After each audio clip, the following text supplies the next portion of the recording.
This photography book made me money before it was worth anything. I paid around $50 for it. Today, it's worth about $300. And by the end, I'll show you the 2 photography books in my collection I could never sell, no matter what. Photographers spend thousands on cameras and lenses, hoping that the next piece of equipment will improve their pictures. But some of the best investments I've ever made in photography were books that cost less than a small Zeiss filter. Some are now worth 5 or 6 times what I paid. Some are first editions, some are signed, others are worth nothing, but every good photography book changed something in the way I looked at pictures and made pictures. And some even paid my rent. Here's how a $50 book helps make you money. When I was pitching fashion jobs, for example, I didn't build my presentation from Google Images. I built them from this. For fashion, for example, Mollino worked great. The interiors, the bodies, the theatricality, the way a person sits inside a room. I'd mix him with William Eggleston, the color, the light, the everyday lifestyle feeling, a woman by a car, a ceiling, a freezer. Mollino gave the client a mood, Eggleston gave them the color and the world, and something happened in those meetings. The client trusted the vision more, not because the references were famous, most of them didn't know the names, because the references were mine.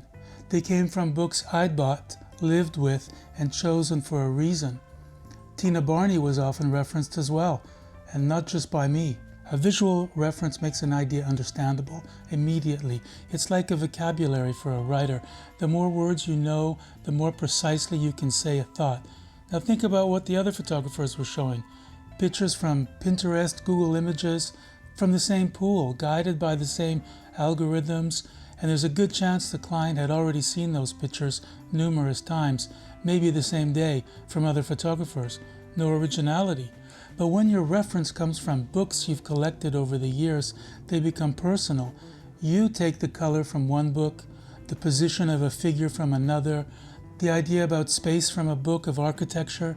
You're not copying one photograph. You're combining references that have already passed through your own tastes. The result looks like your vision because it is your vision. So this Mollino book had paid for itself years before its price went up. When I first started looking seriously at photography books, I'd see a photo I liked and I'd think, I can do that. Often I tried. Sometimes I came super close. And that's a good way to learn. It's a good way to learn a technique. You start to understand the lighting, the lens, the framing, the photographer's relationship with the person in front of the camera. You're learning somebody else's style. When you're starting, that's normal. Painters copy paintings in museums. Musicians learn other people's songs. You imitate things before you understand what belongs to you. Later on, the way I looked at books changed. I'd see a photograph and think, I can do that, but I never would. And that was the more important realization. I could see why the photograph was good. I could probably work out how it was made, but it wasn't me. That's how looking at other photographers teaches you your own taste. The difference between something you admire and something you actually want to make. I once had a student show me a series of photographs. They were really good. I said, well done. This is a very good homage to a well-known series by, and I mentioned the photographer's name. And she looked completely shocked. She never heard of her, never seen the originals. She hadn't copied anything, but I told her, if you show this to a knowledgeable editor or a curator, they will think you copied. They won't believe you just had the same idea on your own. Imagine a chef inventing a dish that already exists and all the other chefs know. That's one reason you need to know what came before. Not because history is some set of rules. Almost nothing is completely new nowadays. You just need to know the history so you understand the world that you're entering. You can see thousands of photographs online. It's not the same as spending time with a book. Online, you see isolated images. You don't see what came before or what follows. In a good photography book, the sequencing is part of the work. The photographer and the editor control time. They decide when you see something, how long you stay with it, what's still in your head when you turn the page. You see the scale, the paper, the printing, the space around the image, and you hold it.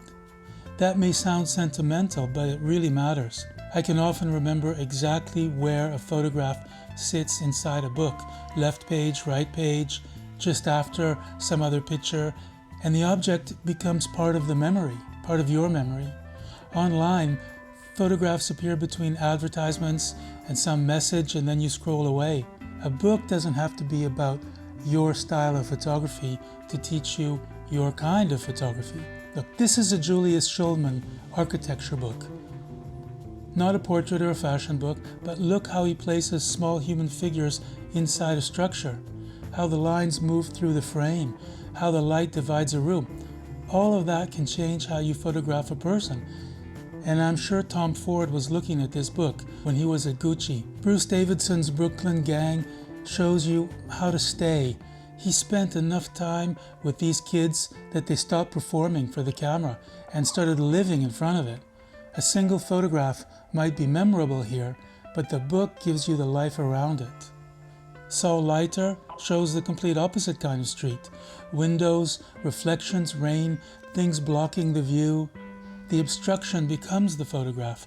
Color doesn't decorate the image, it organizes it. Friedlander lets the world stay complicated, layering in complexity, even with his own shadow.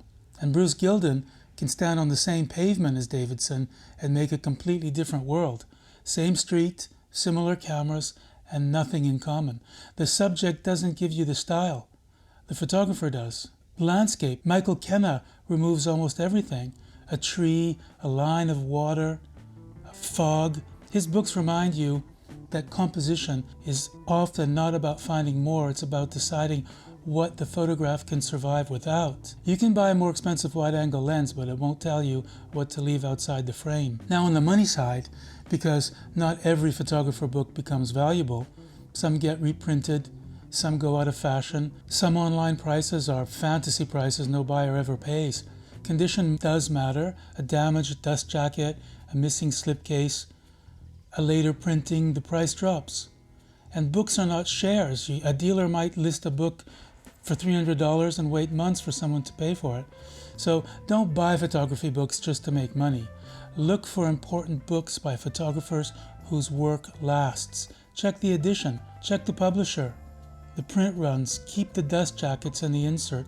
Signed copies can be worth more, especially when the signature belongs naturally with the edition. I told one photographer signing my copy, "Don't make it out to me, I'll get less when I sell it." I was joking, mostly. But the real rule is this: buy the book you're still happy to own if its price never moved. Which brings me to the two books I can never sell. This one is about Mickey Dora, the surfer, and this one is Monica Bellucci.